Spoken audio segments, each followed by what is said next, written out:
Hello hello.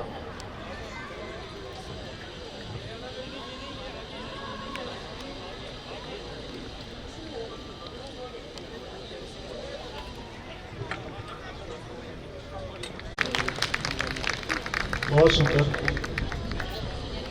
बहुत बड़ी बड़ी विभूतियां विराजमान हैं। तो सबसे पहले मैं हमारे अतिथि फैज खान साहब का स्वागत करने के लिए श्री धरेंद्र जी, जितेंद्र भल्ला साहब और विजय गोयल जी को मंच पे बुलाना चाहूँगा कि कृपया मंच पर आएं और फैज खान साहब का स्वागत करें। ये सभी पंचों का आग्रह है कि पहले सुरेश चौहान जी का वक्तव्य सुनना चाहेंगे।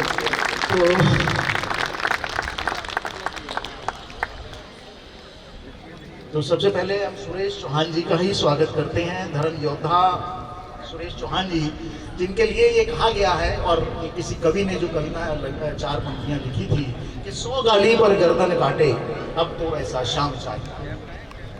100 गाली पर गर्दन काटे अब तो ऐसा शाम चाहिए, नहीं देख कर बात बनेगी अब तो हमको ना आराम चाहिए।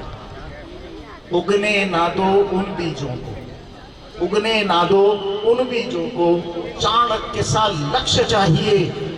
जो भी शकुनी बचे देश में उनका मुक्ति धाम चाहिए। सुरेश चौहान जी तो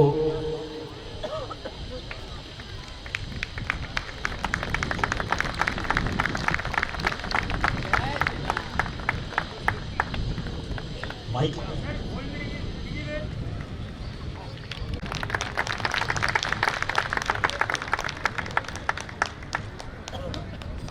आज हमारे बीच में सिर्फ आरपीएस सवाना परिवार के ही लोग आए हैं, ऐसा नहीं है।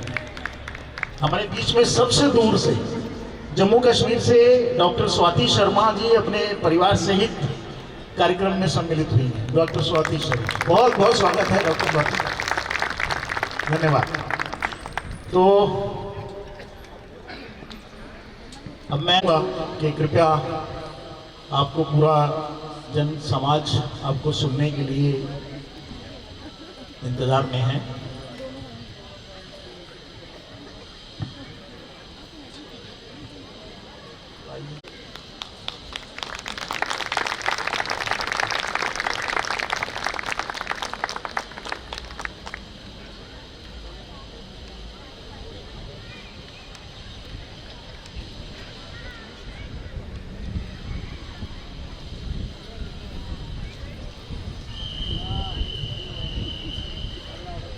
माता की थोड़ा बीच में दिखने को और अच्छा लगेगा।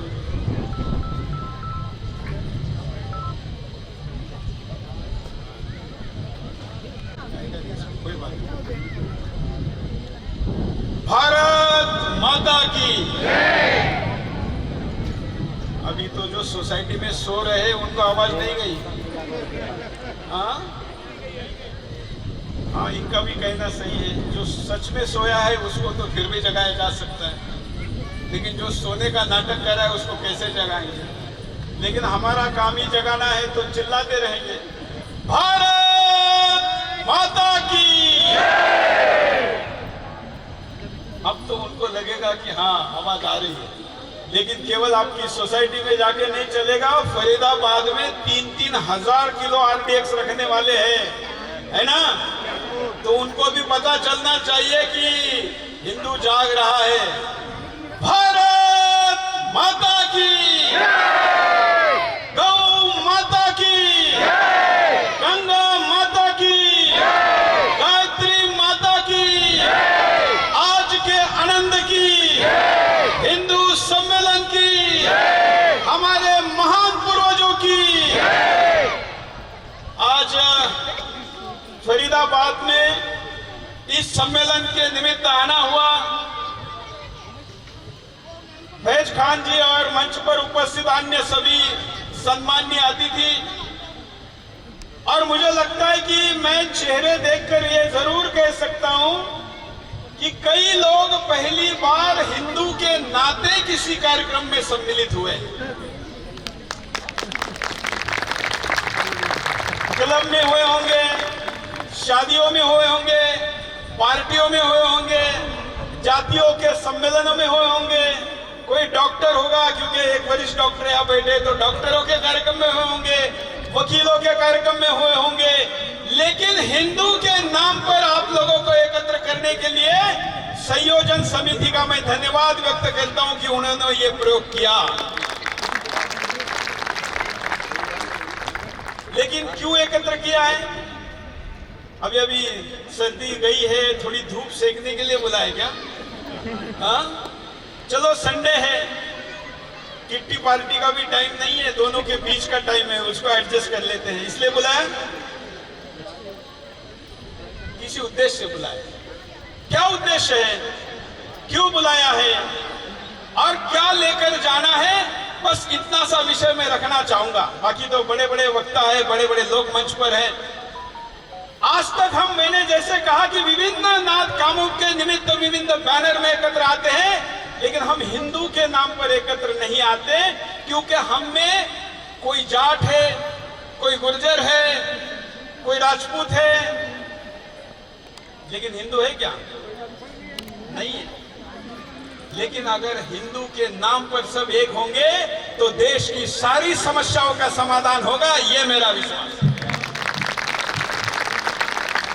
अरे हमारे विश्वास से ज्यादा हमारे शत्रु का विश्वास है। और इसलिए आप में, हम में जातियों के नाम पर, भाषा के नाम पर, कमाई के नाम पर भी, प्रांत के नाम पर भी भेद करने वाली शक्तियां हैं, और वो सारी शक्तियां हमारे हम होने के प्रयास से ज्यादा ताकतवर है। इसलिए आप अपना मोबाइल खोलेंगे तो भी आपको बांटने वाले विचार आ जाएंगे। आप टीवी खोलेंगे तो भी आपको हिंदू से अलग करने वाले विचार आ जाएंगे। टीवी चैनल पर भी अगर आप देखेंगे तो बताएंगे कि इस कॉन्स्टिट्यूंसी में जाट इतने हैं, राजपूत इतने हैं, गुर्जर इतने हैं, बताते हैं ना। लेकिन मुसलमान को टीवी चैनल पर बिठाते हैं या टीवी पे डिबेट करते हैं तो कभी बताया कि मुसलमान में भी गुर्जर होता है, मुसलमान में भी जाट होता है? मैं तो मुसलमानों की दो ही कैटेगरी करता हूं। एक कैटेगरी है जो बहुत थोड़े बच्चे हैं, इस मंच पर फैज खान जैसे राष्ट्रवादी मुसलमान हैं। ये कैटेगरी को और आसान करने के लिए कहता हूं कि जो वंदे मातरम के लिए खड़ा होता है और गाता है वो देशभक्त मुसलमान, और जो वंदे मातरम को विरोध करता है वो गद्दार हरामखोर, वो हिंदू बिल्कुल। आप सहमत है कि नहीं? आप कहेंगे हमारे जैसे इतने सभ्य लोग बैठे और हरामखोर जैसा शब्द उपयोग में ला रहे हैं। आदत नहीं होगी कुछ लोगों को। मैं भी एक टीवी चैनल का मालिक हूं, मुझे भी गाली देने का कोई शौक नहीं है, लेकिन जहां पर गोली मारी जाती है उनको गोली नहीं मारने दे रहे तो कम से कम गाली तो देने दो। और अगर स्वाभिमान के साथ सीने में निर्माण स्वाभिमान को दबाया जाएगा, कुचला जाएगा, संविधान के नाम पर, कानून के नाम पर, शालीनता के नाम पर, सभ्यता के नाम पर, सुशिक्षितता के नाम पर, तो कब तक दबाएंगे? कभी तो उसका विस्फोट होना चाहिए ना। और फिर कहते हैं जीवित है तो जीवित दिखना भी चाहिए। और इसलिए जो मुझे टीवी पर देखते हैं उनको पता है गलत को गलत कहने की और गद्दार को गद्दार कहने की हिम्मत करने वाला पत्रकार। हमारी सारी समस्याओं का समाधान का जड़ अगर कुछ है, आप सहमत होंगे मेरे से, हम बोलते नहीं, हम चुप बैठते हैं। हम कहते जान दो, कभी किसी गली में कोई शराबी होता है, पियक्कड़ होता है, बेवड़ा होता है, गाली देता है, लोग कहते जान दो। लेकिन अगर आप बार बार उसको नजरअंदाज करते तो फिर उसका क्या हो जाता है? फिर बीमारी बन जाती है। फिर उसको लगता है कि इन लोगों में हिम्मत नहीं है, और फिर वो जो चाहे, आपके सोसाइटी में नहीं होगा ऐसा कोई, लेकिन ये समाज में होता है, ये तो पता ही है। आज इस देश में कुछ लोगों ने ऐसा मान लिया है कि हम भारत माता की जय नहीं कहेंगे, चाहे हमारे गर्दन पर छुरा रख दो। वो हैदराबाद के हरामखोर ने कहा था ना ऐसा, क्या नाम है उसका, सब लोग नहीं जानते। अरे 7 फीट ऊंचा 3 फीट चौड़ा एक वायरस है हैदराबाद में, क्या नाम है? अरे खलनायक का नाम लेना चाहिए हिम्मत से।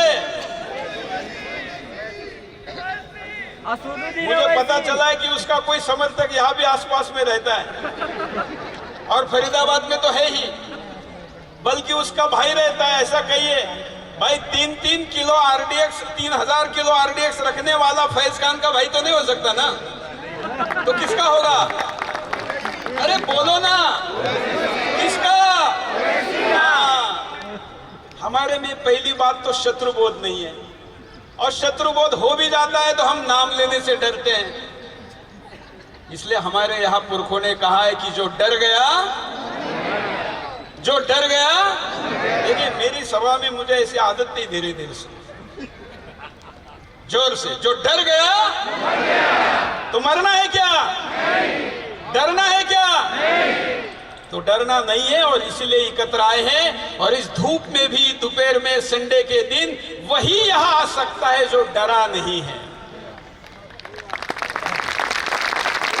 नहीं तो हिंदू तो इस अवस्था में पहुंच चुका है कि उसको वो हिंदू है ये लिखने में भी कई लोगों को संकोच होता है।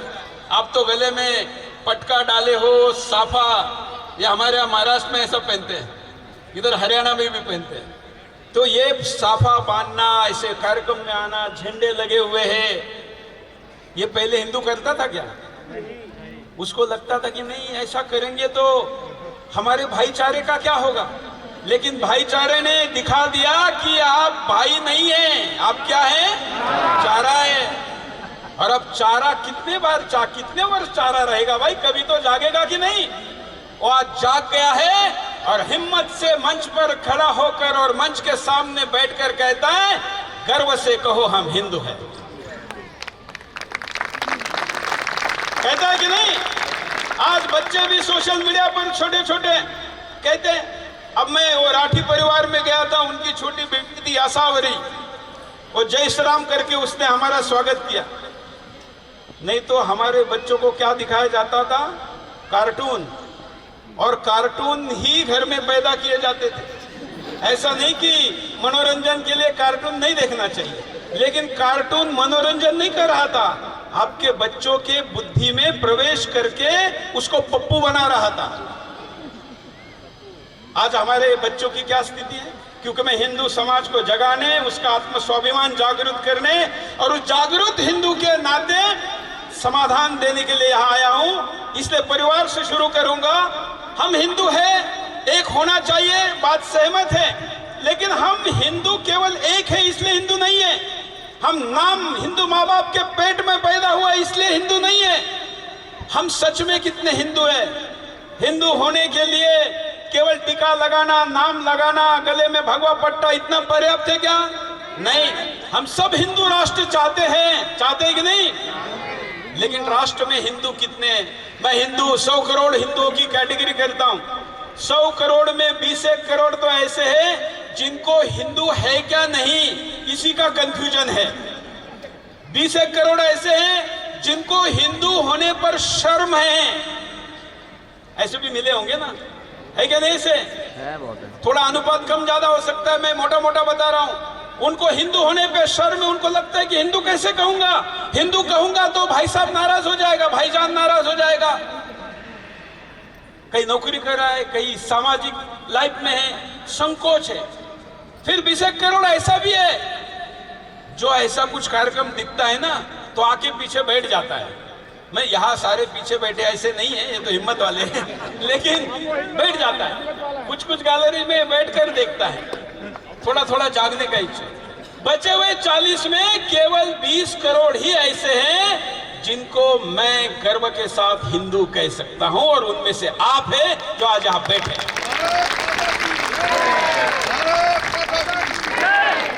तो 100 करोड़ से गिनती शुरू की और कहां पर आ गए हम? 20 करोड़ में। तो 80 कहां है? और उधर में मैंने कहा ना, ये नमूना छोड़ दीजिए बार बार, एक छोड़ के। बाकी क्या स्थिति है? आपके बच्चों को हम हिंदू है क्या, इस पर हम बात कर रहे थे। हम कितने हिंदू हैं? 16 संस्कारों में से कितने संस्कार हम अपने घरों में करवाते हैं, अंत्य संस्कार छोड़ के? वो तो मजबूर है इसलिए। कितने आजकल वो भी नहीं करवाते। हाँ, घर में पड़ोसी मर जाता है तो पता नहीं। तो हम कितने संस्कार कराते हैं, हमारे बच्चों को कितने हम हिंदू है पता है? हिंदू होने का मतलब क्या है? अगर यहां बैठी हुई पीढ़ी अपने बच्चों को नहीं बता पाएगी तो अगली पीढ़ी नहीं बता पाएगी। मानते हैं कि नहीं? और इसलिए हम कौन हैं, किस लिए आए हैं, मतलब मैं कौन हूं? हिंदू धर्म की फिलॉसफी कहती है पहले जानो कि आप कौन हो, फिर आप क्यों आए हो। उस क्यों में उत्तर है कि आपके पास आपको कुछ कर्तव्य पूरा करना है। एक कर्तव्य है परिवार का, एक कर्तव्य है समाज का, एक कर्तव्य है राष्ट्र का, एक कर्तव्य है धर्म का। उनमें से हम पहला कर्तव्य पूरा करते, इसमें कोई दो राय नहीं। परिवार का कर्तव्य पूरा करते। बड़े बड़े अच्छे फ्लैट आपने लिए हैं, इतनी अच्छी पॉश सोसाइटी है, आपने पिछले जन्म में जरूर कोई पुण्य का काम किया होगा, इसलिए संपन्नता के साथ आप लक्ष्मी पुत्र बनकर आज यहाँ बैठे हैं। लेकिन मैं आपको पूछता हूं, अब ये जो फ्लैट है ये कितने बेडरूम का है? हाँ, 3 और 4 बेडरूम। 4 बेडरूम है ना? बच्चे कितने हैं घर में? हाँ,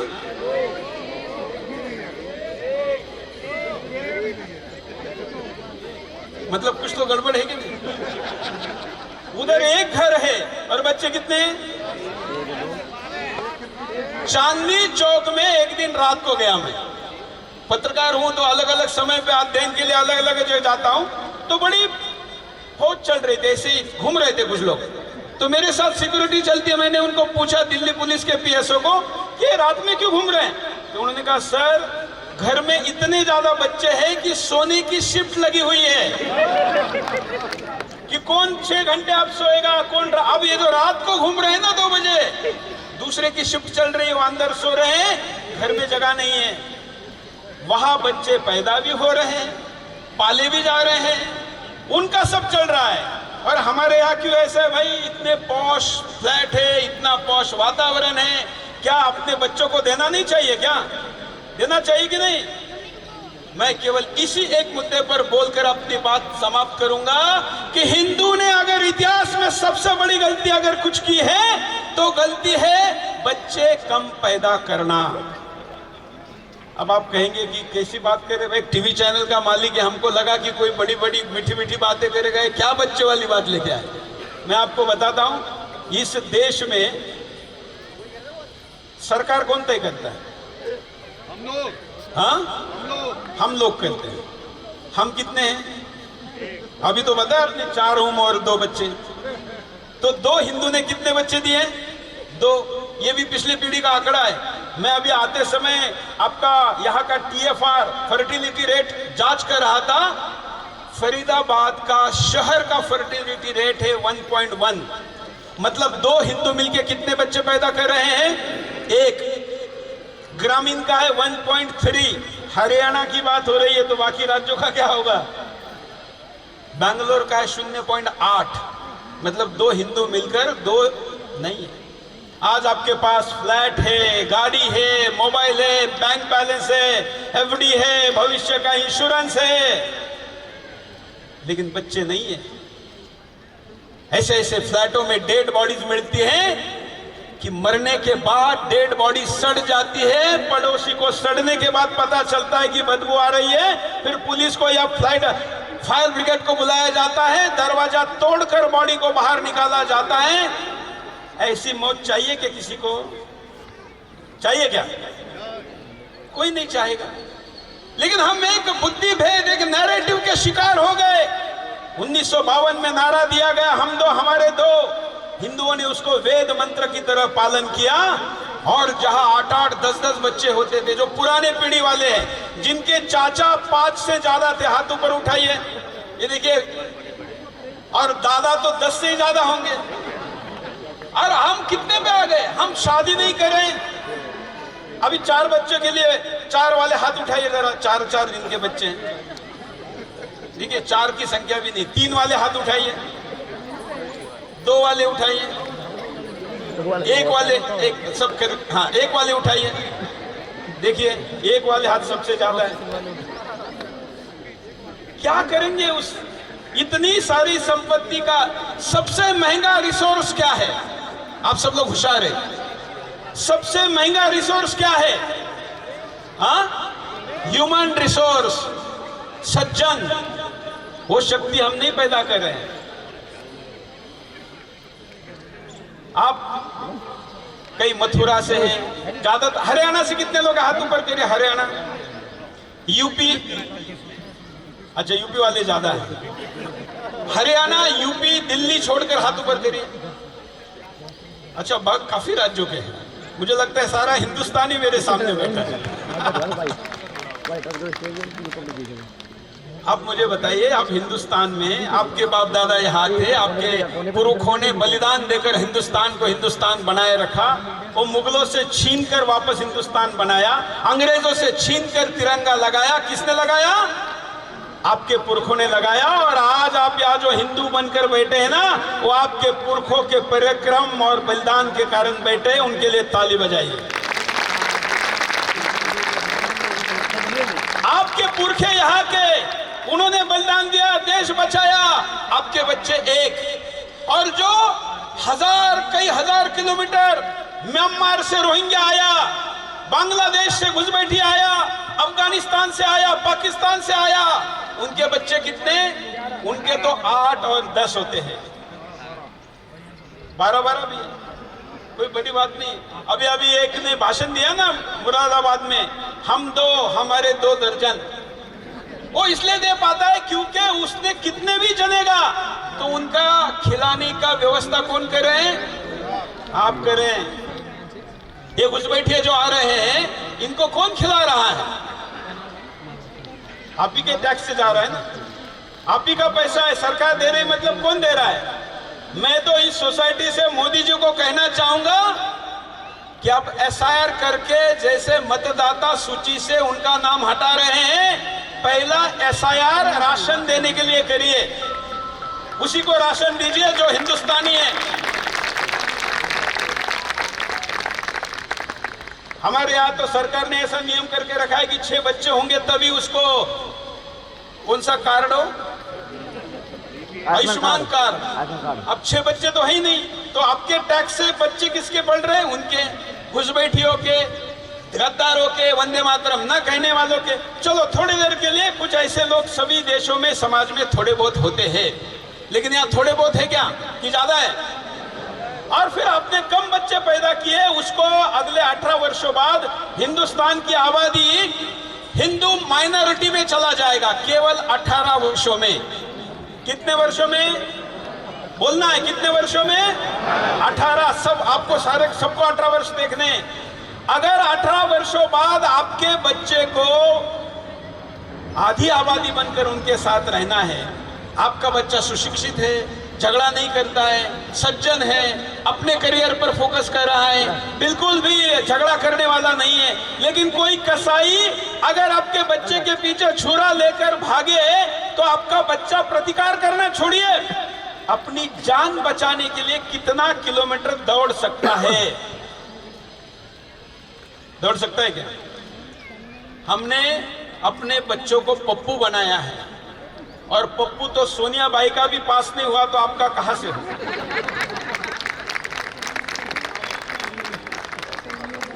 तो आपको आपके बच्चों को संस्कार भी देने होंगे, शेर भी बनाना होगा। देखिए, पहले घरों में उन घर के तरफ कोई टेढ़ी आंख नहीं निकलता था जिसके घर में ज्यादा बच्चे होते थे। होता था कि नहीं? अरे इतने भाई है, उनसे पंगा मत लो। और उसी की बहन सुरक्षित है जिसका भाई शेर है,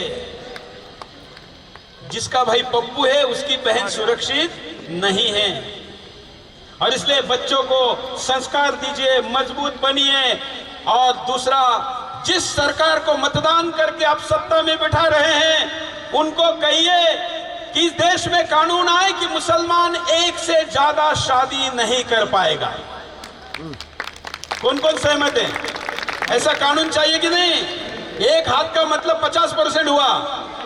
दोनों हाथ से कहिए मोदी जी, बोलिए मोदी जी। मुसलमानों की 1 से ज्यादा शादियां और 2 से ज्यादा बच्चे, इस पर प्रतिबंध लगाइए, प्रतिबंध लगाइए, प्रतिबंध लगाइए। अरे मतदान देते हैं, टैक्स देते हैं, आपके पुरखों ने बलिदान देकर देश बचाओ और आप कुछ मांगते नहीं है। मांगता कौन है? जो वंदे मातरम नहीं कहे। इसलिए मित्रों, एक बार पहली तो आपको एक्शन, दूसरी कॉमन एक्शन क्या कह रहा हूं, पहले व्यक्तिगत स्तर पर मैंने कहा संस्कार दीजिए, दूसरा कहा कि उसको मजबूत बनाइए, तीसरा कहा कि सरकार से कानून लाइए, और दूसरी एक मांग करनी है, इस देश में 10 करोड़ घुसपैठी है। कितने? 10 करोड़। कई देशों की तो जनसंख्या भी नहीं है 10 करोड़, लेकिन 10 करोड़ घुसपैठी है। इनको बाहर निकालने के लिए एनआरसी नाम का कानून आना चाहिए। ये मैं आपके सोसाइटी में आपके सामने खड़े होकर सूरज के इस प्रकाश में कह रहा हूं कि इस देश से एक एक घुसपैठियों को लात मारकर सीमा के पार फेंकना चाहिए। ये अपने आप होने वाला है क्या? होने वाला है क्या? कौन करेगा? आप करेंगे। ये सारी चीजें आपने करनी है। आपकी बेटी की सुरक्षा कौन करेगा? बोलना है। आपकी बेटी की सुरक्षा कौन करेगा? आपकी बहन की सुरक्षा कौन करेगा? अरे हिम्मत से यार, इतना बोलने के बाद तो आप में आग लगनी चाहिए। आपकी बेटी की सुरक्षा कौन करेगा? आपकी बहन की सुरक्षा कौन करेगा? आपकी भारत माता की सुरक्षा कौन करेगा? आपकी गाय की सुरक्षा कौन करेगा? आपके धर्म की सुरक्षा कौन करेगा? ये हम, जब तक हम नहीं होंगे तब तक समाधान नहीं है। और अंतिम उपाय बताऊंगा।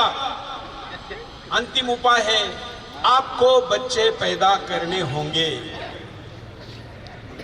अब जिनकी उम्र निकल गई उनकी तो कोई बात नहीं, लेकिन अगली पीढ़ी से करवा सकते हैं कि नहीं?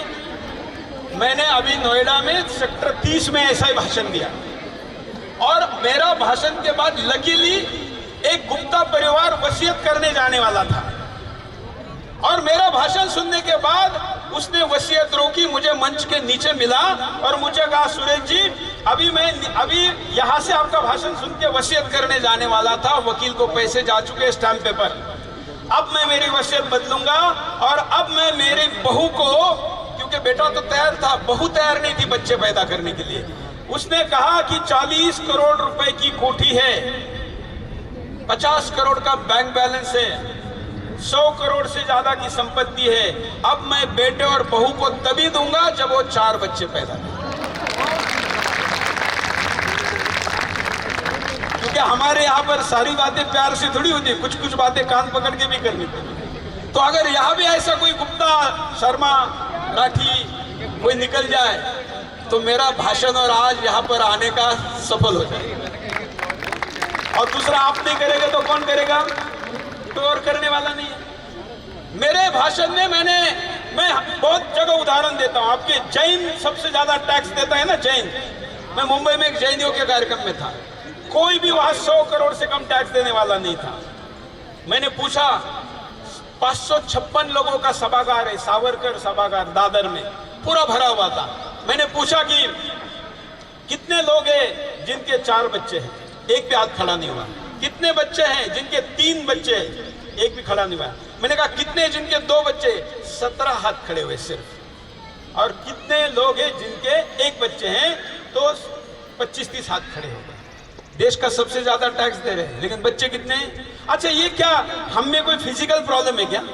नहीं, मेंटल फिजिकल प्रॉब्लम है। हमारे दिमाग में डाला गया कम बच्चे सबसे अच्छे। पहले तो कहा हम 2, हमारे 2, फिर कहा 2 बच्चे सबसे अच्छे, फिर कहते हैं शेर का बच्चा, और अगर शेर सुअरों के हवाले लग जाए और झुंड सुअरों की हो तो शेर का क्या होगा?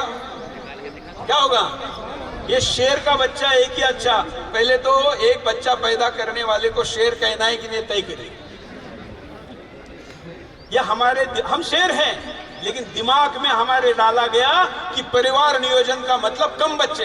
परिवार नियोजन का मतलब कम बच्चे नहीं होता। परिवार नियोजन का मतलब जितने बच्चे पैदा कर सकते हैं, जितने पाल सकते हैं, वो तो हम पाल सकते हैं कि नहीं? अरे इतना अच्छा वातावरण ईश्वर ने आपको दिया है, हम खुद नहीं कर सकते। तो उच्च नियोग के कार्यक्रम में मैंने जब ये बात कही और उदाहरण दिया कि मिजोरम का चर्च, वहां पर अगर कोई ईसाई 2 के बाद का बच्चा पैदा करता है तो अकाउंट में 4 लाख रुपए डालता है।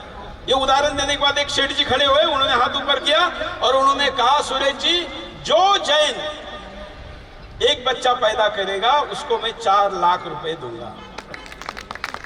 मैंने पहले आपको गुप्ता जी का उदाहरण दिया, अब एक जैन जी का दे रहा हूं। ये इसलिए दे रहा हूं कि इन सारे उदाहरणों से आप अपने आप को कहीं ना कहीं जोड़िए। आपका भाई, आपका रिश्तेदार, आपका मित्र, आपका काम करने वाला एक पुणे के उद्योगपति है, मेरे फैन है, उन्होंने कहा हमारे फैक्ट्री में आपको आना पड़ेगा। मैंने कहा आऊंगा, लेकिन आने की कंडीशन एक है, मेरे आने के बाद आपको आपके फैक्ट्री में घोषणा करनी पड़ेगी कि आपका जो भी स्टाफ, 400 लोग हैं उनके पास, जो भी स्टाफ तीसरा बच्चा पैदा करेगा, आप उसके खाते में पहले वर्ष 1 लाख रुपए, दूसरे वर्ष 1 लाख रुपए, ऐसे 4 लाख डालेंगे। अब वो हिंदूवादी थे इसलिए तो मुझे बुला रहे थे। आप भी हिंदूवादी है, कोई सेकुलर मुझे कभी नहीं बुलाता है। और इसलिए उन्होंने जब बुलाया, मैं सोसाइटी उनके कार्यक्रम में गया, उन्होंने घोषणा की। अभी 3 साल बाद मैं वारी में गया था पंढरपुर के, तो उनके फैक्ट्री में फिर गया। मैंने कहा कितने बच्चे हुए? 40 बच्चे पैदा हुए थे एक्स्ट्रा, 40। करने से ही होता है ना, प्रयास करेंगे तभी होगा ना। तो अगर पुणे में हो सकता है, मुंबई के जैनियों में हो सकता है, नोएडा के गुप्ता जी जा सकते हैं, तो फरीदाबाद का हिंदू जागेगा कि नहीं? जागेगा कि नहीं? और आप ये जागे, क्योंकि आप नहीं जागे तो हिंदुस्तान को कोई बचाने वाला नहीं है। लड़ाई कौरवों की, पांडवों की थे, पांडव जीते थे क्योंकि लड़ाई धर्म के साथ थी। वहां पर संख्या मैटर नहीं थी, डेमोक्रेसी में संख्या मैटर है। इसलिए डेमोग्राफी ही डेस्टिनी है, और ये डेस्टिनी बदलना आपके हाथ में। आज अच्छा, मैं बोलते जा रहा हूं, कितने लोग मेरे से सहमत है कि संख्या बढ़ानी चाहिए? नहीं, जरा देख रहा हूं ना ध्यान से। सहमत है ना? तो फिर आगे क्या? कोई है यहाँ जो ये कहे कि मैं अपने बच्चों से बच्चे पैदा कराऊंगा? अरे मुझे बोलने को होगा ना। SRS सोसाइटी, SR RPS, भाई ये नाम मुझे दूसरे भाषण में आना चाहिए कि नहीं? कहीं अगली भाषण में मुझे खड़े हो जाइए। हाँ, आपने कहा ना, मैंने पूछा था 4 बच्चे कौन पैदा करेगा, या आपने अगली पीढ़ी से कौन करवाएगा? आइए, इधर आइए, इनके लिए ताली बजाइए, ये इनके लिए ताली बजाइए। एक सवाल देना। देखिए, हिंदू जब तक ये हिम्मत नहीं करेगा जो इन्होंने नहीं ये जो की है, तब तक कुछ होने वाला नहीं है। आइए, ऊपर आइए। जय श्री राम।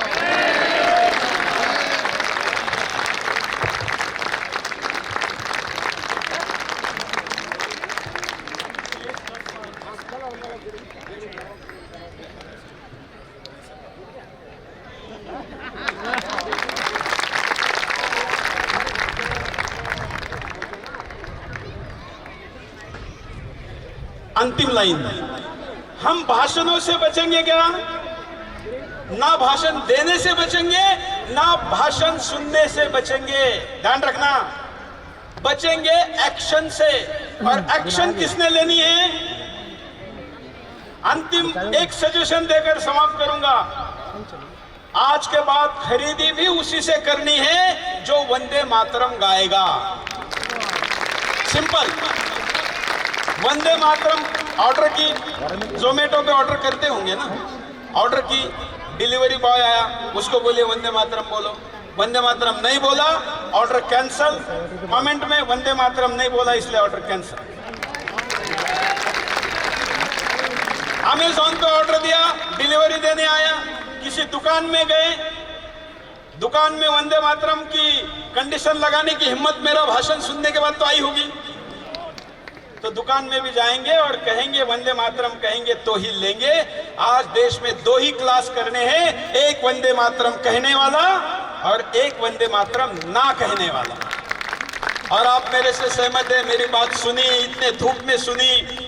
अब मैं केवल भाषण देकर चला नहीं जाता हूं, आपको पता है जो मुझे सुदर्शन पर देखते हैं लोग, टीवी पर भी मेरे सामने खड़े होकर शपथ लेते हैं। इसलिए मैं आपको सामने खड़े होकर मेरे साथ संकल्प लेने के लिए अपील करता हूं, अपने अपने जगह पर खड़े हो जाइए। जो पीछे ग्राउंड में खड़े हैं, जो पीछे खड़े, जरा उनको भी याद दीजिए कि वो कार्यक्रम में है। इधर देखिए, कंधे पर हाथ डाल रही है, इधर देखिए, हाँ इधर देखिए, आपको ही कह रहा हूं मैं, आपको कह रहा हूं। आप कार्यक्रम में है ना, कार्यक्रम के विरोध में नहीं है ना, तो हाथ आगे करिए ऐसा। आपका क्या नाम है? उनका नाम पूछिए, उनका नाम क्या है जो हाथ आगे नहीं करे? हाँ क्या नाम है? सलीम है क्या? तो आगे करो ना हिम्मत से यार, इतना ऊंचा दिया भगवान ने, बॉडी दी है मर्द वाली। हाँ जो इधर गैलरी में है, क्योंकि मुझे पता है कई लोग गैलरियों से भाषण सुनते हैं, हाँ वो भी आते, हाँ करिए भाभी जी, हाथ आगे करिए। हाँ एकदम हिम्मत के साथ कहना है, मर्द वाली बात करनी है।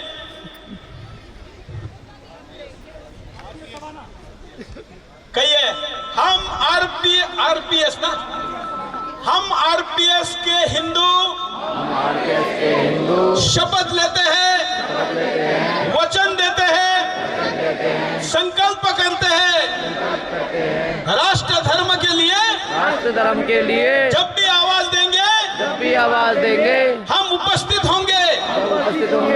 जो भी लड़ाई लड़नी होगी उस लड़ाई का हिस्सा बनेंगे, लड़ेंगे, जीतेंगे, हराएंगे। इसके लिए जो बलिदान मांगा जाएगा वो हम देंगे। हमारा संकल्प सफल हो, राष्ट्र धर्म विजयी हो, यह संकल्प पूरा हो, ये प्रार्थना हम कुल देवता से, ग्राम देवता से, वास्तु देवता से, गुरुजनों से, भारत माता से करते हैं। हमें जय मिले, विजय मिले। अब 3 बार दोनों हाथ उठाकर कहना है, विजय दे, विजय दे, विजय दे। भगवान देने के लिए तैयार रहता है, मांगने वाला चाहिए। दोनों हाथ ऊपर उठाकर एकदम जोर से, विजय दे, विजय दे, विजय दे। भारत माता की, गंगा माता की, गायत्री माता की, गौ माता की, आज के संकल्प की, आज के संकल्प की, आज के संकल्प की। धन्यवाद, आप लोगों ने बड़े प्यार से, शांति से सुना। मैंने अपने बातचीत में आज सबसे कम कठोर शब्दों का उपयोग किया है, जो मुझे जानते हैं, है ना। नहीं तो मैं कठमुल्ले, जिहादी कहे बगैर जाता नहीं हूं, लेकिन आज सज्जन शक्ति के सामने बात कर रहा हूं, फिर भी कुछ कठोर शब्दों का उपयोग हुआ होगा तो मैं वापस नहीं लूंगा, क्योंकि उनको सुनाने के लिए बोला। अच्छा, मेरा अगला कार्यक्रम है, इसलिए मुझे जाना पड़ेगा, आप अनुमति दे। जय श्री राम। हेलो, बढ़िया, मैं आके सुन लिया। हाँ कम कर लो, हिंदी तो बोलेंगे।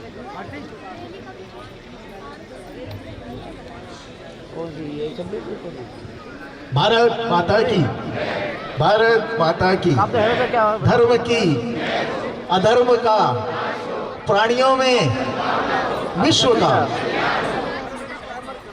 धर्म की जय होगी अगर हम घर से निकलेंगे और इस प्रकार के हिंदू सम्मेलन करते रहेंगे। अधर्म का नाश भी होगा जब हम इस, तो कुछ लोगों को चिंता थी कि साहब आज तक आरपीएस में 200-300 लोग से ज्यादा नहीं है, लेकिन आज समय बदल गया। भारत अब वो भारत नहीं रहा, आरपीएस सवाना अब वो सवाना नहीं रही है। आज 1000 से ऊपर लोग यहाँ पर उपस्थित। आप सबको आगे बढ़ाते हुए स्तुति स्मिता पांडे ग्रुप द्वारा।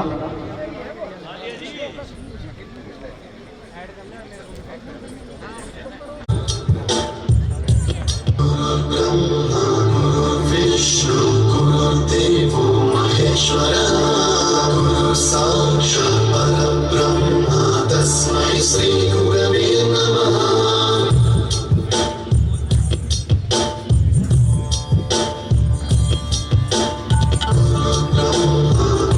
विष्णु गुरुदेवो महेश्वरा गुरु साक्षात् परब्रह्म तस्मै श्री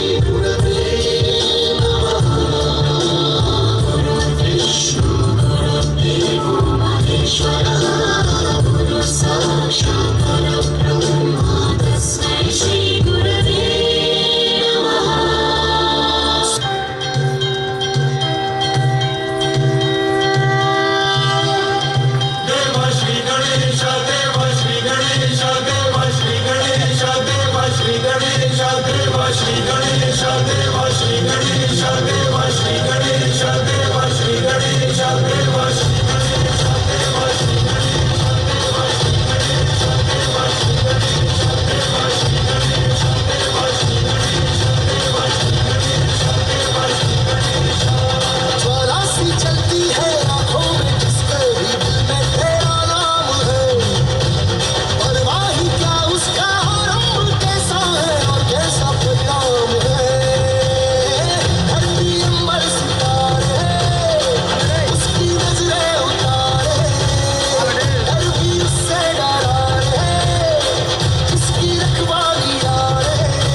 तकदरी कुकुंदन कीट तकधी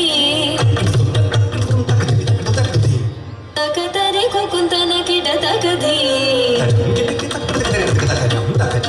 स्वागतं कृष्णा शरणागतं कृष्णा स्वागतं कृष्णा शरणागतं कृष्णा मधुरा पुरी सदना मृदुवदना मधुसूदना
जुड़ गई मेरी कहानी से न रोको आज धोने दो चरण आँखों के पानी से बहुत खुश है मेरे आंसू के प्रभु के काम आए हैं बजाओ ढोल स्वागत में मेरे घर राम आए हैं।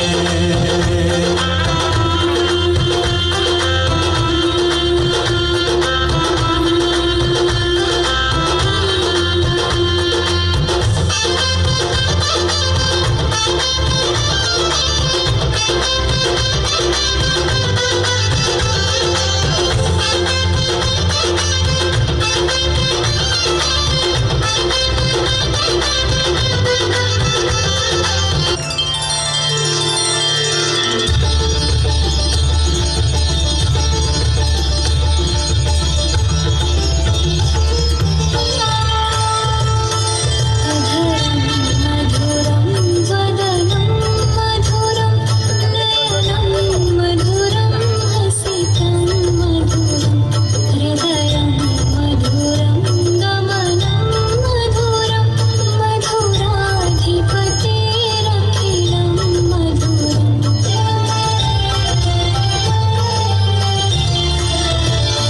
वचनं मधुरं चरितं मधुरं वसनं मधुरं फलितं मधुरं चलितं मधुरं भ्रमितं मधुरं मधुराधिपतेरखिलं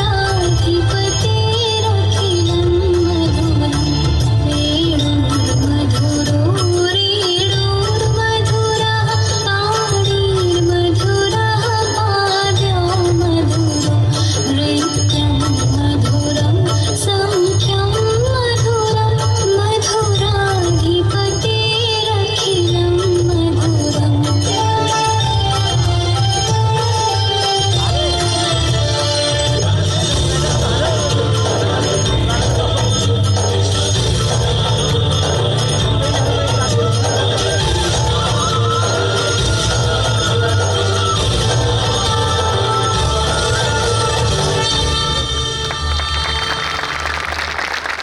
इतिहास का मैं आईना तहजीब का रंग सुनहरा गम बहुत बहुत धन्यवाद। एक बार इन सभी कलाकारों के लिए फिर से ताली बजाएं। खान साहब का स्वागत के लिए हेमंत जी, राकेश गुप्ता,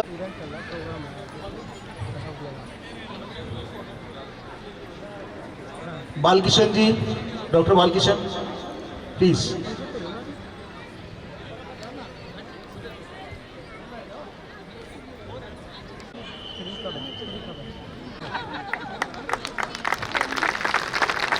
राष्ट्रीय संयोजक गौ सेवा प्रकोष्ठ, मुस्लिम राष्ट्रीय मंच, गौ सेवा, गौ सेवक, गौ कथावाचक, राष्ट्रीय टेलीविजन के चैनल के पैनलिस्ट हैं आप, मूलतः रायपुर छत्तीसगढ़ से हैं, पूर्व सहायक प्राध्यापक राजनीतिक विज्ञान। और फैज़ भाई की एक बहुत बढ़िया और शानदार चीज़ के 15,000 किलोमीटर 30 माह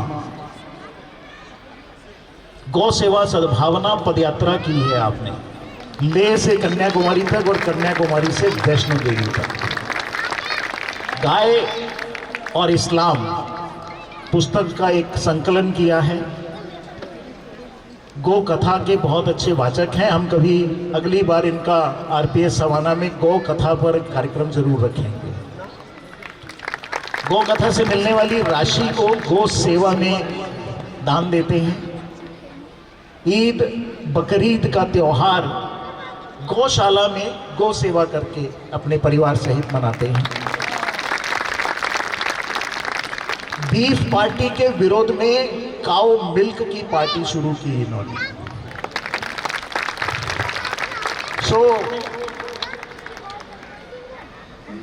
फैज़ भाई को मैं चाहूँगा कि आज आरपीएस सवाना के परिवारों को बताएं कि क्या अंतर है एक फैज मुसलमान में और एक दूसरे मुसलमान में।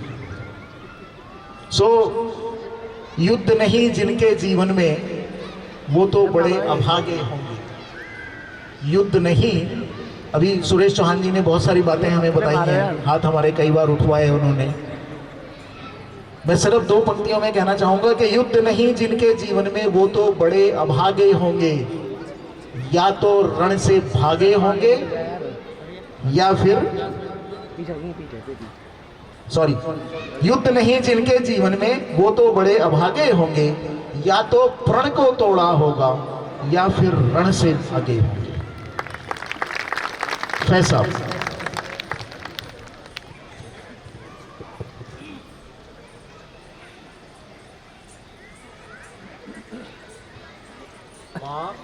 आवाज बढ़ा दो इसकी।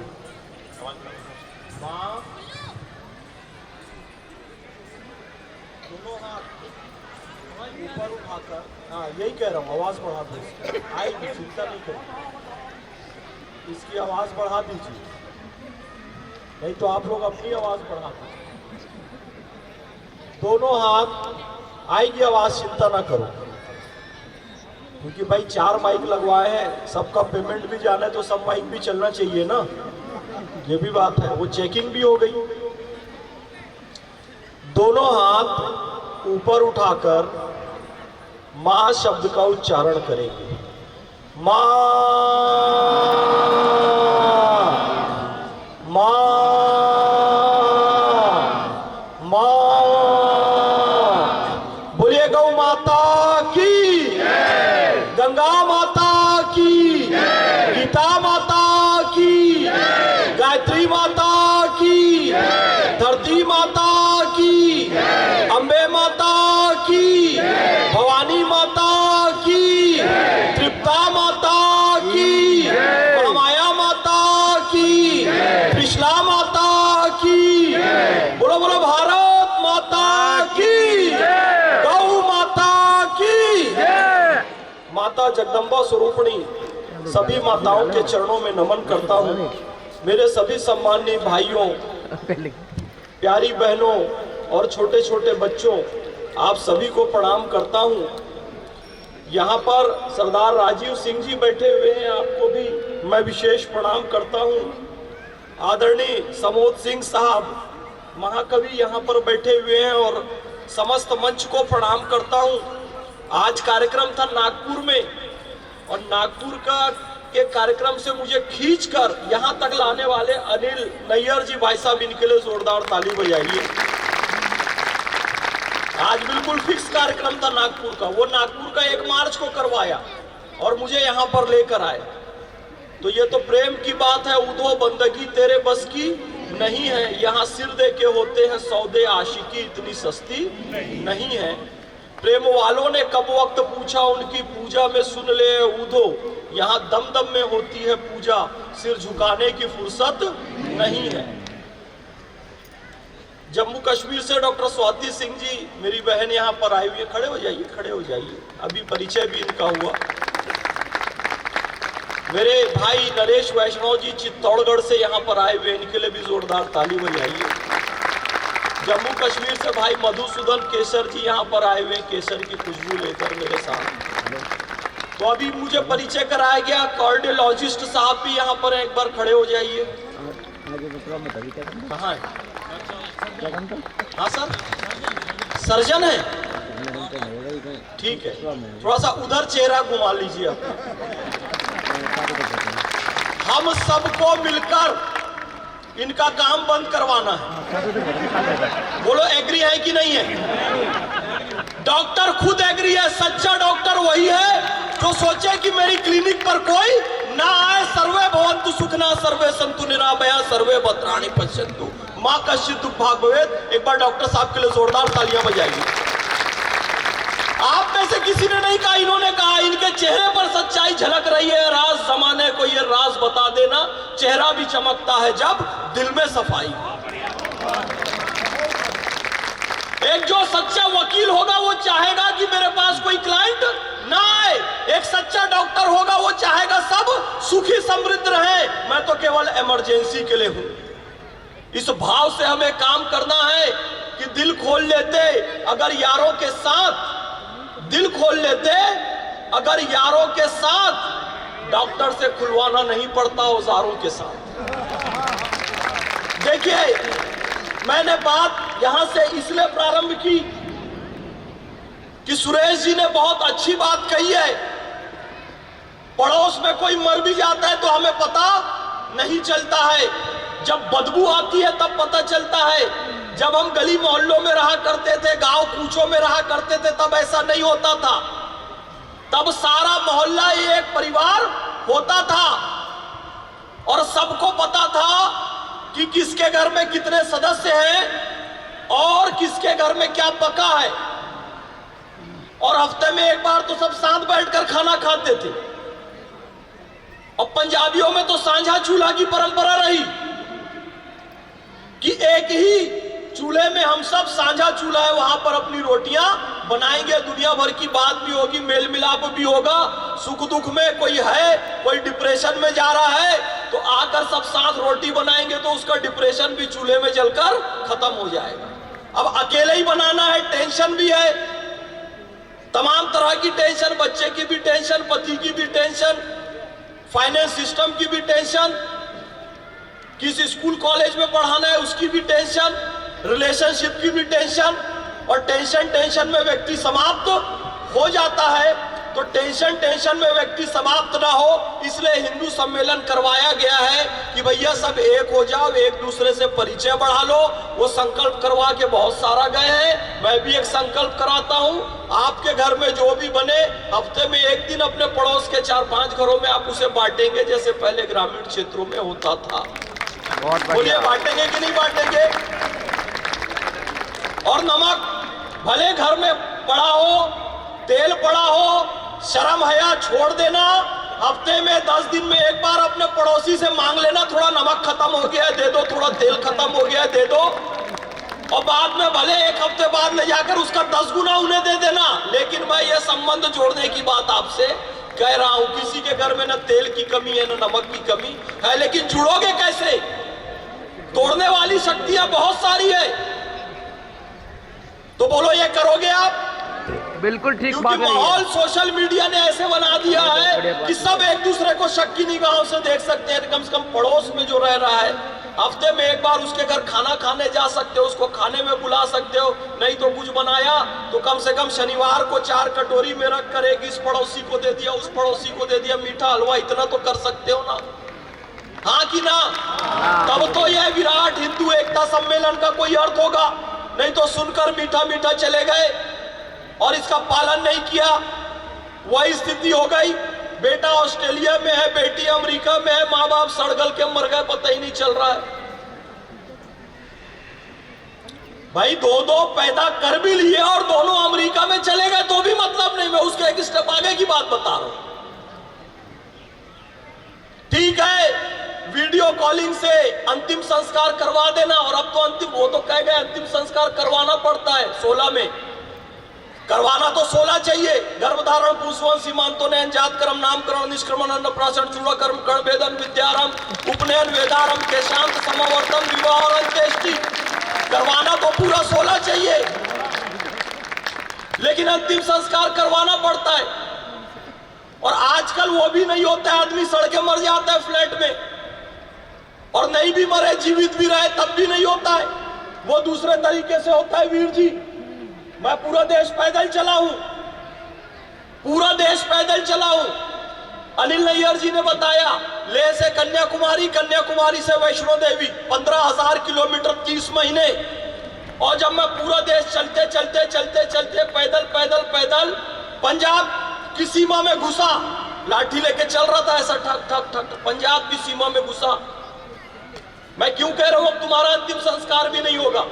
पंजाब की सीमा में घुसा तो पंजाब में एक परंपरा है, सुबह सुबह लोग हाथ में दूध लेकर, चाय लेकर, पानी लेकर खड़े रहते हैं, ब्रेड लेकर, रोटी लेकर, जो भी वहां से निकलता है उसको वो खिलाते पिलाते चलते हैं, लंगर लगा रहता है। आप कहेंगे परंपरा तो बहुत अच्छी है, हमारे बाप दादाओं की परंपरा है, हमारे पुरखों की परंपरा है, उसको निभाते हैं। लेकिन अफसोस ये हुआ कि लंगर चल रहा है, मैं पैदल चलते चलते गया, लंगर चल रहा है, वीर जी खड़े हुए हैं, सारे सरदार खड़े हुए हैं, दस्तार भी है, कच्छ भी है, केश भी है, कृपाण भी है, कड़ा भी है, सब कुछ है, पांडाल भी सजा हुआ है, रोटी भी है, चावल भी है, दाल भी है, मक्के की रोटी और सरसों का साग भी है।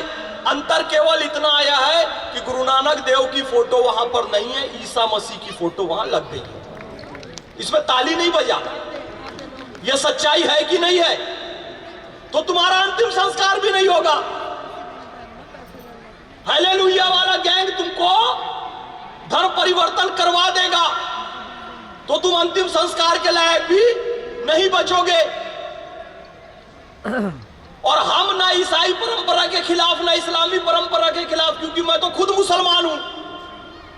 स्वामी विवेकानंद कहते थे, मैं ईसा मसीह के बलिदान से इतना प्रभावित हूं कि अपने हृदय के रक्त से उनके पैर पखारता, लेकिन उतनी ही नफरत, उतनी ही चिढ़न मुझे होती है धर्म परिवर्तन करने वाली मिशनरी से, क्योंकि ईसा मसीह पवित्र हृदय के थे और धर्म परिवर्तन करने वाली मिशनरी कपटी है। वो हाथ लगाया, वो करंट आया, मेरा यीशु यीशु सब धर्म परिवर्तन कर लिए। तो ये चक्कर नहीं चलेगा। ऐसे समय में फिर सनातन के जो संत हैं, बाबा बागेश्वर हैं, माँ अमृता है जिनके नाम से अमृता हॉस्पिटल बना हुआ है, इनको ये लोग मिलकर कहते हैं कि ये लोग पाखंडी हैं, ये तो अंधविश्वास फैलाते हैं। भाई तुम छू दो, उसको करंट आ गया और लंगड़ा जो है बोलने लगा, और गूंगा जो है दौड़ने लगा, और लूला जो है वो देखने लगा। ये अलग बात है कि पोप खुद व्हील चेयर में चल रहे हैं, उनको ठीक नहीं कर पाए, दुनिया को बेवकूफ बना रहे हो, तो ये अंधविश्वास है। तो बोलो, इनका जवाब देने के लिए बाबा बागेश्वर चाहिए कि नहीं चाहिए? धीरेन्द्र कृष्ण शास्त्री जी चाहिए कि नहीं चाहिए? तो उनका जवाब यही दे सकते हैं। इनका जवाब मां अमृता का ये अस्पताल ही दे सकता है। इसलिए स्वामी विवेकानंद ने एक बात कही, यदि कोई हिंदू पर धर्म में चला जाता है तो एक हिंदू नहीं घटता, एक हिंदू धर्म का दुश्मन भी बढ़ता है। क्योंकि जो पुराना मुसलमान होगा, पुराना ईसाई होगा, वो साधारण जीवन जिएगा, लेकिन जब कोई हिंदू से धर्म परिवर्तन करके किसी अन्य धर्म में जाता है तो उसके अंदर कट्टरता बहुत ज्यादा बढ़ जाती है, वो अपने लोगों से दुश्मनी करने लगता है। आप मुझे प्रसाद दो, मैं खा लूंगा, दीपावली का पूजा का प्रसाद मैं खा लूंगा।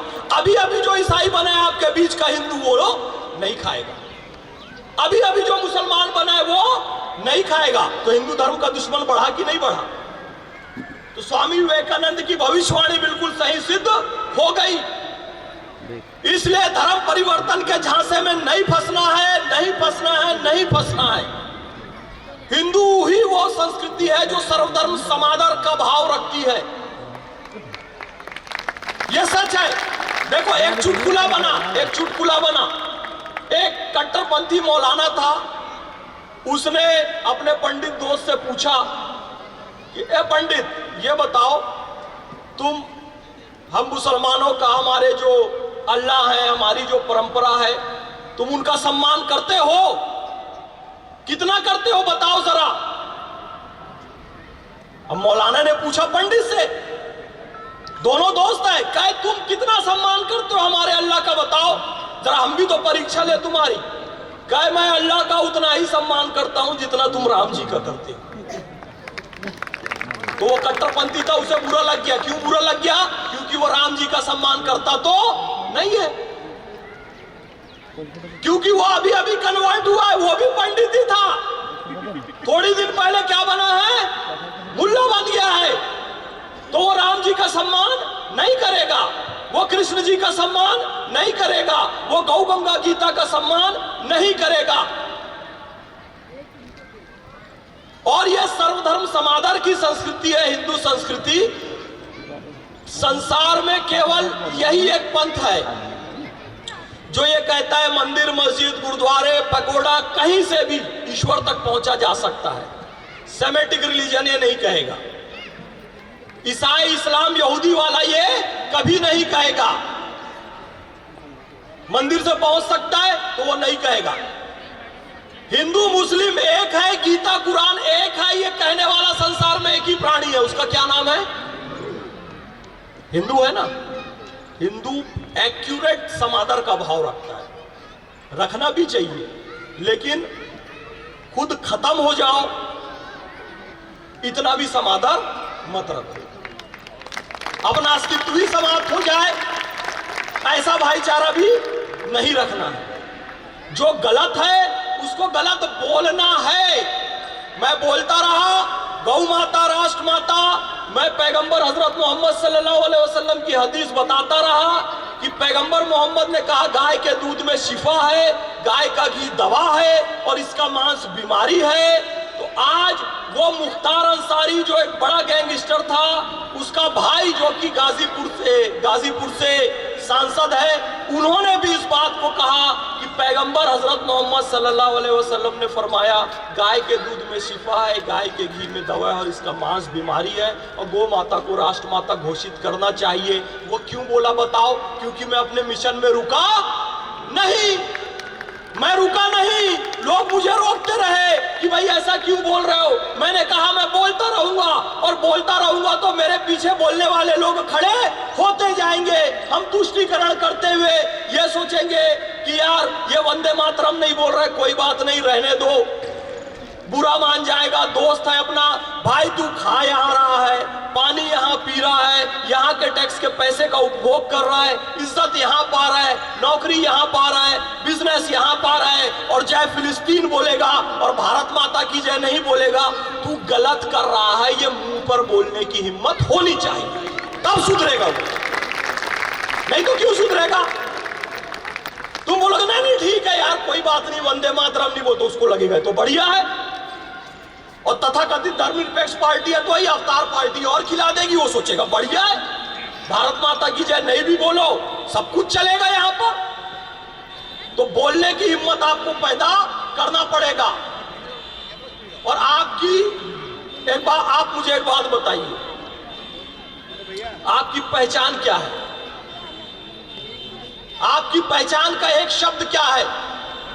आपको पता है जब महाकुंभ लगता है प्रयागराज में तो अमेरिका से आते हैं, इंग्लैंड से आते हैं, लंदन से आते हैं, जापान से आते हैं, चीन से आते हैं लोग देखने के लिए महाकुंभ को। यस और नो? क्या देखने आते हैं बताना? ब्राह्मण को देखने आते हैं, बनिया को देखने आते हैं, ठाकुर को देखने आते हैं, शैव को देखने आते हैं, वैष्णव को देखने आते हैं, महिला को देखने आते हैं, पुरुष को देखने आते हैं, तेली को देखने आते हैं, कुम्हार को देखने आते हैं, चर्मकार को देखने आते हैं। किसको देखने आते हैं बताओ?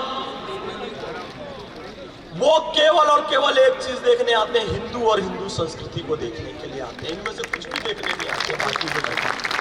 वो पूरी दुनिया की दृष्टि में आपकी एकमात्र पहचान क्या है? हिंदू। आपका एकमात्र नाम क्या है? हिंदू।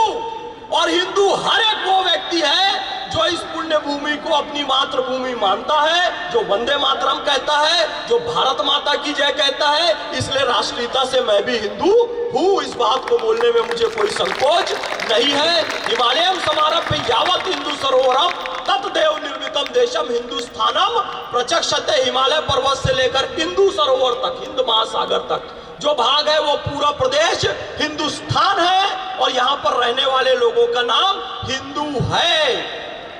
यह बृहस्पति आगम भी कह रहा है। और सऊदी अरब में जब मैं उम्रा करने गया, काबा शरीफ गया, तो मेरा वीजा बना तो नाम लिखा था मोहम्मद फैज खान और नागरिकता लिखी हुई थी अल हिंद, अल हिंदी, यानी अरबी भी हमें हिंद कहते हैं, हिंदी कहते हैं, उसी को हम हिंदू कह रहे हैं। तो बृहस्पति आगम से लेकर सऊदी अरब और पर्शियन और सारे लोग हमें जिस नाम से जानते हैं वो क्या है? हिंदू। इसके अलावा कोई और पहचान है? तो एक उपाय और बताता हूं तुमको कि तुम्हारी पहचान हिंदू कैसे है। और दिल को मजबूत करके सुनना, क्योंकि नहीं सुन पाओगे। महाकुंभ में तुम्हारी एक पहचान हिंदू, अरबी की नजर में एक पहचान हिंदू, चीनी जापानी की नजर में एक पहचान हिंदू, और एक व्यक्ति और है उसकी नजर में भी तुम्हारी एकमात्र पहचान है। जब वो बंदूक लेकर पहलगाम में आया ना, तो ये नहीं पूछा मराठी बोल के दिखा, हिंदी बोल के दिखा, वो ये नहीं पूछा तेलुगु और तमिल बोल के दिखा, वो ये नहीं पूछा कि हिंदी बोल के दिखा, कि माघ मेले में पहले किसने स्नान किया था? वो ये नहीं पूछा तू बनिया है, बामन है, ठाकुर है, जाट है, तेली है, कुम्हार है, कसाई है, क्या है, चर्मकार है, ब्राह्मणवाद को मानने वाला है कि दलितवाद को मानने वाला है? पूछा क्या? मनुस्मृति को मानने वाला है कि बाबा साहब को मानने वाला है? पूछा क्या? कुंभ में जब देखने आते हैं तो एक पहचान हिंदू देखने आते हैं, आतंकवादी बंदूक लेकर आता है तो वो भी कहता है एक पहचान, कलमा बोल, नहीं बोला चड्डी उतार और गोली खा क्योंकि तू हिंदू है। ताली मत बजाना इस बात पे, ये कोई ताली बजाने की बात नहीं है। तो वो भी गोली मारने से पहले तुम्हारी एक पहचान देखता है। क्या देखता है? हिंदू। और अभी भी तुम अपनी एक पहचान नहीं बना पाओगे तो उठ संभल गाफिल, कयामत आने वाली है। तेरी बर्बादियों के मशवरे हैं आसमानों में, न संभले अगर कहीं अब भी तुम्हें हिंदुस्तान वालों, तुम्हारी दास्तानें दफन होंगी दास्तान। ताली नहीं बजाओ, इसमें ताली नहीं बजाओ। हम इसलिए एक रहेंगे। मंदिर के पुजारी को चुपचाप 100 रुपए दे देना महीने की पहली तारीख को। दोगे कि नहीं दोगे? हैं? अपने पास का जो मंदिर है, चुपचाप 1 तारीख को उसको कितना रुपए पकड़ाना है? पकड़ा सकते हो कि नहीं पकड़ा सकते? उसमें ढिंढोरा पीटने की जरूरत है क्या? तुम 100 लोग भी दे दोगे तो 10,000 हो जाएगा। उनकी बड़ी व्यवस्था बन जाएगी, बहुत सारे समस्या का समाधान हो जाएगा। जो जो धर्म के लिए काम कर रहा है, तुम नहीं निकल सकते तो जो निकल कर रहा है उसका सहयोग करो। ये मैंने केवल एक उदाहरण दिया और ऐसे बहुत सारे लोग हैं जो धर्म का काम कर रहे हैं। उनको आर्थिक, जब तुम्हारे टैक्स के पैसे से रोहिंग्या खा सकते हैं, बांग्लादेशी खा सकते हैं, पाकिस्तानी खा सकते हैं, तो तुम्हारे पैसे पे सबसे पहला अधिकार तो तुम्हारे धर्म योद्धा का होना चाहिए ना। तुम उसको क्यों नहीं देते हो यार? जो तुम्हारे लिए कोर्ट का केस लड़ रहे हैं, जो तुम्हारे लिए सड़कों पर आंदोलन कर रहे हैं, जो गोरक्षक ट्रक रोक रहे हैं और गो तस्करों से भिड़ रहे हैं, अपनी जान जोखिम में डाल रहे हैं, जो धर्म योद्धा धर्म की लड़ाई कर रहे हैं, खाली उनके लिए ताली बजाने से काम नहीं चलेगा, उनको आर्थिक सहयोग भी करना पड़ेगा।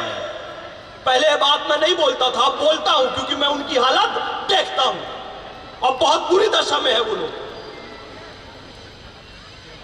इसलिए सहयोग करना चाहिए, तन से, मन से, धन से। तुम जो भी करोगे पलट के तुम्हारे पास आएगा। ढिंडोरा नहीं भी पीटोगे तो वो पलट के तुम्हारे पास आएगा। बोले यस और नो? सहयोग करेंगे साहब? कोटि कोटि कंठ कल कल निनाद कर ले, कोटि कोटि भुजैर धृत कर करवा ले, अबला के नो मायति बले, बहुबल धारणिम नमामि तारणिम रिपुदल वारणिम मातरम वंदे। तुम्ही विद्या, तुम्ही धर्म, तुम्ही हृदय, तुम्ही मर्म, त्वम ही प्राणा शरीरे, बहुते तुम्ही मां शक्ति, हृदय तुम्ही मां भक्ति, तोमराई प्रतिमा गढ़ी मंदिरे मंदिरे वंदे। त्वम ही दुर्गा दश प्रहरण धारणी, कमला कमलदल विहारिणी, वाणी विद्यादायिनी, नमामि त्वाम, नमामि कमलाम अमलाम अतुलाम सुजलाम सुफलाम मातरम वंदे। श्यामलाम सरलाम सुष्मिताम भूषिताम धरणीम भरणीम मातरम वंदे। इस गीत को जो संप्रदायी बताएंगे, इस गीत पे जो प्रतिबंध लगाएंगे, ऐसे व्यक्ति का ना कोई जात ना धर्म, गाएंगे गाएंगे हम वंदे मातरम, गाएंगे गाएंगे हम वंदे मातरम। धन्य धन्य इसे लिखने वाली कलम, गाएंगे गाएंगे हम वंदे मातरम। चाहे जिंदा रहे चाहे मर जाएं हम, गाएंगे गाएंगे हम। और जो वंदे मातरम का गायक नहीं है, भारत में रहने के लायक नहीं है यार। यहाँ का खा के, यहाँ का पी के जय फिलिस्तीन बोलेगा, भारत माता की जय नहीं बोले। मैं ये नहीं कहता कि भारत माता की जय वंदे मातरम कहने वाले सारे देशभक्त हैं, क्योंकि कंफ्यूजन ना हो। एक बात ध्यान रखना, कई भ्रष्टाचारी भी बचने के लिए हो सकता है वंदे मातरम बोल दे। भारत माता की जय बोल दे, लेकिन मैं आपको एक पहचान बता दे रहा हूं। एक व्यक्ति है वंदे मातरम कहता है, एक व्यक्ति है नहीं कहता है, चुपचाप खड़ा रहता है। दोनों स्थिति ठीक है, मैं कहता हूं। लेकिन एक व्यक्ति खड़ा होकर यह कहता है कि मैं नहीं गाऊंगा, वो पक्का देशद्रोही है, वो पक्का देशद्रोही है। तो ऐसे व्यक्ति की पहचान कर लो, क्योंकि बहुत सारे लोग मेरी गर्दन पर छुरी भी रख दो तो मैं वंदे मातरम नहीं कहूंगा।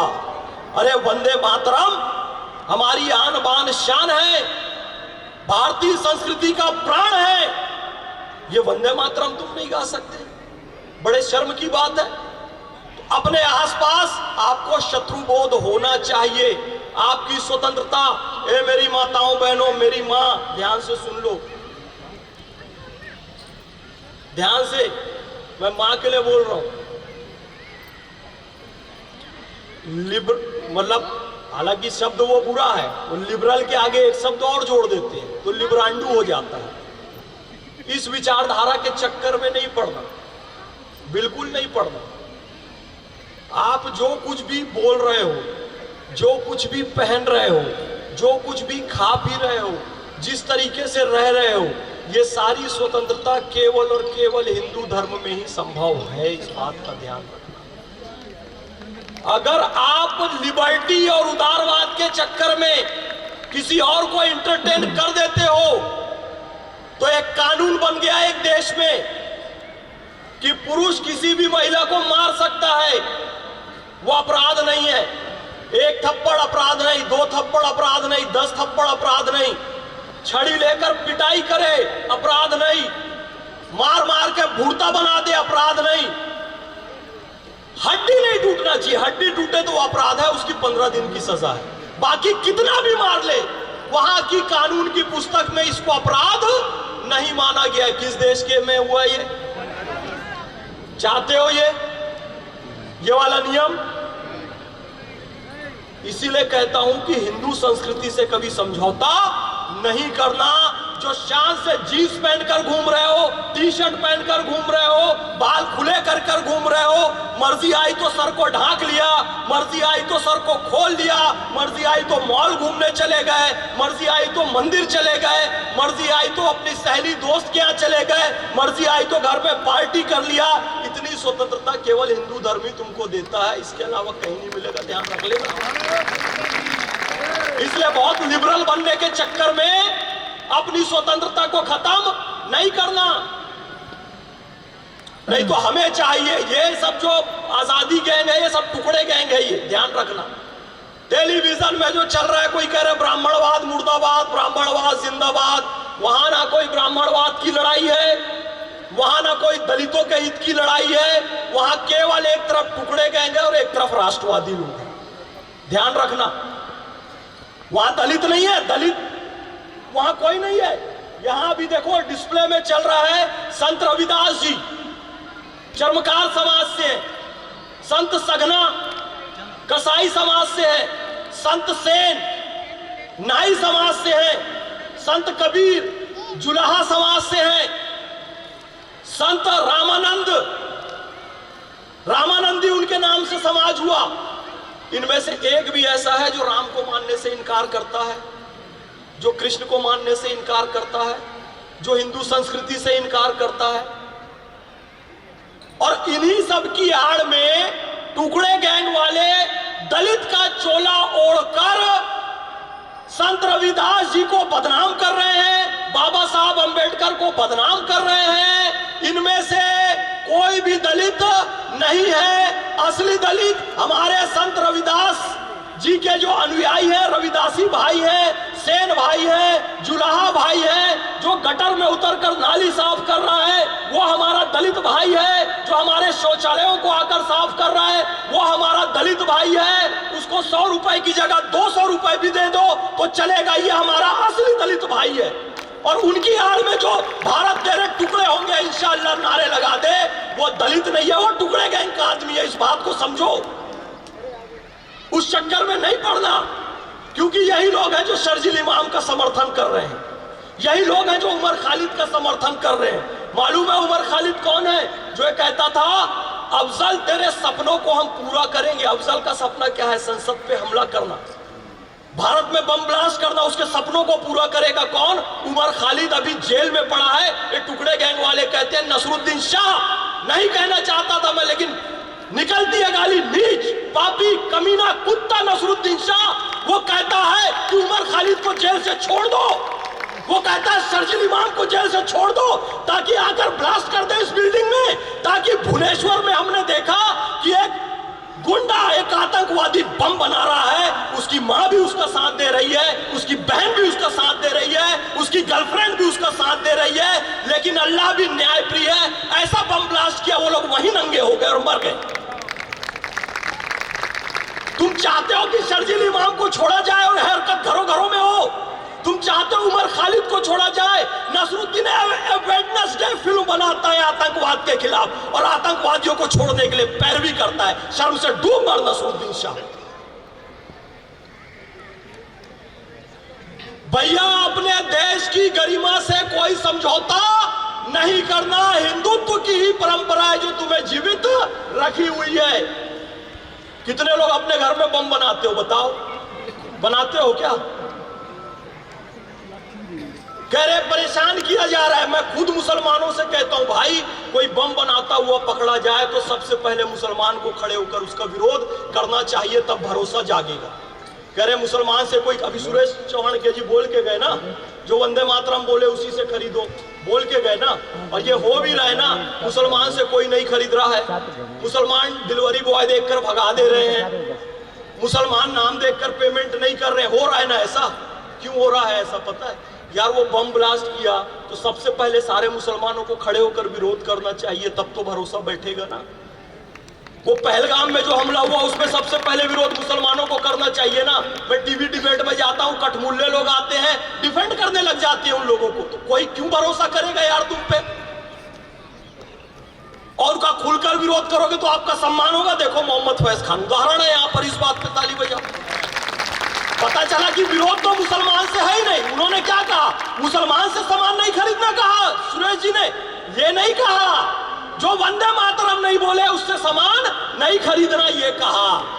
मोहम्मद फैज खान से संबंध तोड़ दो ये नहीं कहा। विचारधारा कसाब की, उससे विरोध है, कलाम की विचारधारा का स्वागत है। हमने अभिषेक किया था जननी का अरिशोणित से, हमने श्रृंगार किया था माता का अरिमुंडों से, हमने ही उसे दिया था सांस्कृतिक उच्च सिंहासन। माँ जिस पर बैठी सुख से करती थी जग का शासन। अब काल चक्र की गति से वह टूट गया सिंहासन। अपना तन मन धन देकर हम करें पुनः संस्थापन, हम करें राष्ट्र आराधन, हम करें राष्ट्र आराधन। सबकी नसों में पूर्वजों का पुण्य रक्त प्रवाह हो, गुणशील साहस बल तथा सब में भरा उत्साह हो, सबके हृदय में सर्वदा संवेदना की दाह हो। हमको तुम्हारी चाह हो, तुमको हमारी चाह हो। धर्म की अधर्म का, प्राणियों में विश्व का, गौ माता की, भारत माता की। नमः पार्वती पते हर हर महादेव। बहुत बहुत धन्यवाद। बहुत बहुत धन्यवाद। जोश फैज साहब को सुनकर जोश और जुनून का एग्जाम भरना होगा। लक्ष्य पाना है तो उसका ध्यान भी करना होगा। बातों की जादूगरी से नहीं बदलती है दुनिया, बातों की जादूगरी से नहीं बदलती है दुनिया। इतिहास बदलना है तो कुछ काम भी करना होगा। एक बार फैज साहब के लिए फिर से ताली। हम में से कितने हैं, हम सब जो सवाना वासी यहाँ बैठे हैं, फरीदाबाद वासी, कितने लोग हैं जो गौ भक्त हैं? अरे वाह, क्या बात, बहुत सुंदर।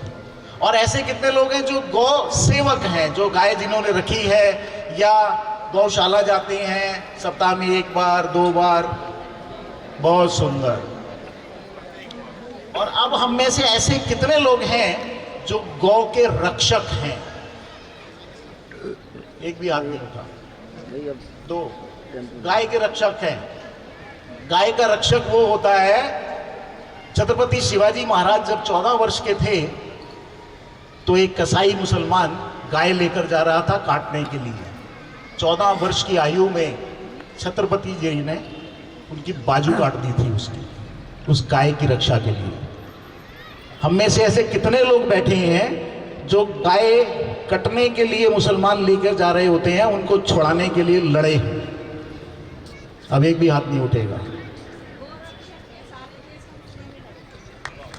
बहुत तालियां। अब आपको मैं मिलवाऊंगा ऐसे गौ रक्षकों से जो अपनी हर रोज, हर रात, हर रोज अपनी जान पर खेलते हैं। उन लोगों से लड़ते हैं ये सैनिक, जो रक्षक, जो मुसलमान ट्रकों में भर भर के गाय लेकर जा रहे होते हैं, उनको छुड़ाते हैं, उनसे लड़ते हैं, भिड़ते हैं।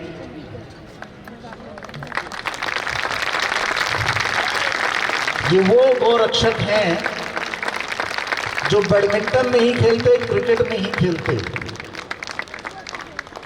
पर रोज रात को अपनी गाड़ियों से उन मुसलमानों से लड़ते हैं। ये भाई साहब, अच्छा ठीक, नहीं मैंने कहा इधर से आ गया, ठीक है। उत्साह देखिए सर, फैज साहब से रुका नहीं गया अपने आप को। आओ ना सर, आओ, आप भी आ जाओ। गौ माता की ये वो गौ रक्षक हैं, आप पीछे इनके वीडियो भी देख सकते हैं सब।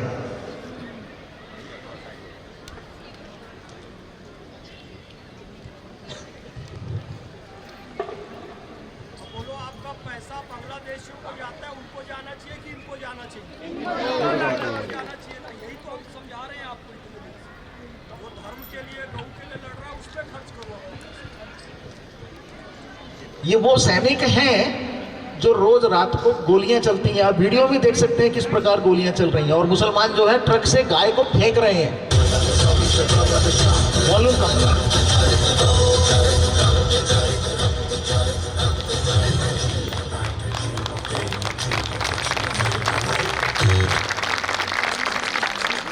ये हैं सब गोरक्षक, और हमारे ऐसे भी गोरक्षक हैं जिनमें से जो वीर गति को प्राप्त हुए। गोरक्षकों की पुनीत वशिष्ठ टीम है ये, बजरंग दल की पुनीत वशिष्ठ टीम, और इसमें संदीप, राजीव खुराना, धीरेन्द्र जी, दुबे जी, गौरव वाजपेयी जी, आप सबसे मैं स्वागत करूंगा, आग्रह करूंगा कि आइए और इन सैनिकों का स्वागत करिए।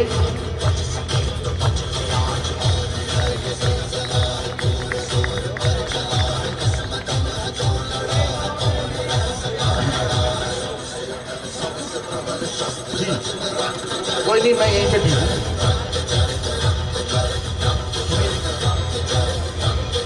आज हिंदू सम्मेलन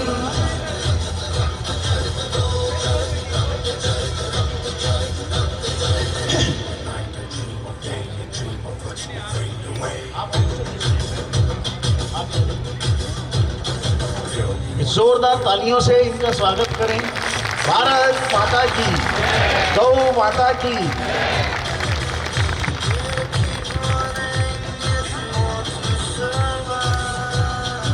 बहुत बहुत धन्यवाद।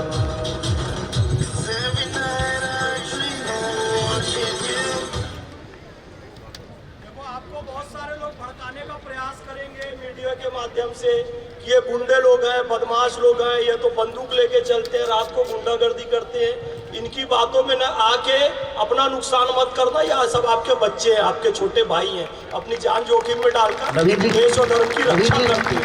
ठीक है नवीन जी, ये हमारे अपने भाई हैं। जय श्री राम, जय गौ माता की, हर हर महादेव। आपके तो खैर बहुत बड़े फैन हैं, क्योंकि आप बहुत बड़े गौ भक्त हो, और आपको देख के एक समुदाय है जिससे हमें ये उम्मीद है कि आपके विचार सुन के शायद मेवात तक बात पहुंच जाए और वो खुद ही गौ कटान बंद कर दे। इससे बड़ी कोई बात होगी नहीं। डेली 2 से 2,500 गाय का कटान होता है मेवात में। 50 ट्रक डेली जाते हैं, सैकड़ों गाड़ी हमारी।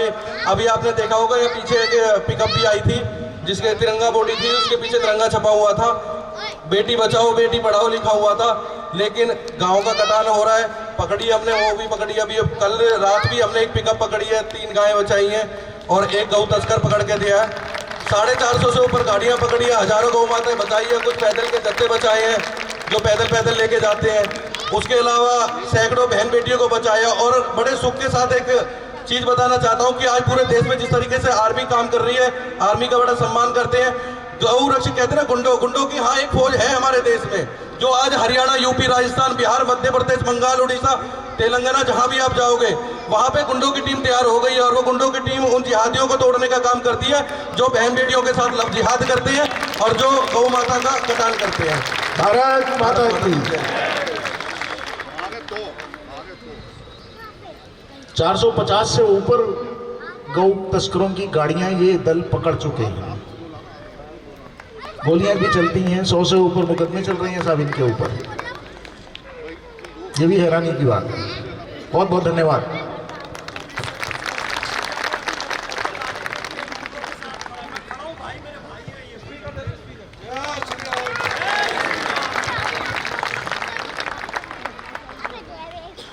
और पुनीत भाई के दिल टोली को देखकर, युद्ध नहीं है नाश मात्र ही, युद्ध स्वयं निर्माता है। युद्ध नहीं है नाश मात्र, युद्ध स्वयं निर्माता है। लड़ा न जिसने युद्ध राष्ट्र का, कच्चा ही रह जाता है। युद्ध नहीं है नाश मात्र ही, युद्ध स्वयं निर्माता है। लड़ा न जिसने युद्ध राष्ट्र का, कच्चा ही रह जाता है। नहीं तिलक के योग्य शीश वे, जिसने हुआ प्रहार नहीं। नहीं तिलक के शीश, नहीं तिलक के योग्य शीश वे, जिस पर हुआ प्रहार नहीं। रही कुंवारी मुट्ठी वे, जो पकड़ सकी तलवार नहीं।